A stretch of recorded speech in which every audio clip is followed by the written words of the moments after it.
In this kid-friendly density demo, a bright splash of color turns a kitchen glass into a tiny science theater. First pour water into the glass, then carefully add a layer of oil so the two liquids form a clear boundary.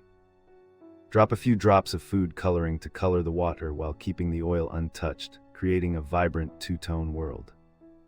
Now release a grape or cherry and watch it sink through the oil into the water below, showing density in action. Like and subscribe for more wow-worthy science that makes learning feel magic.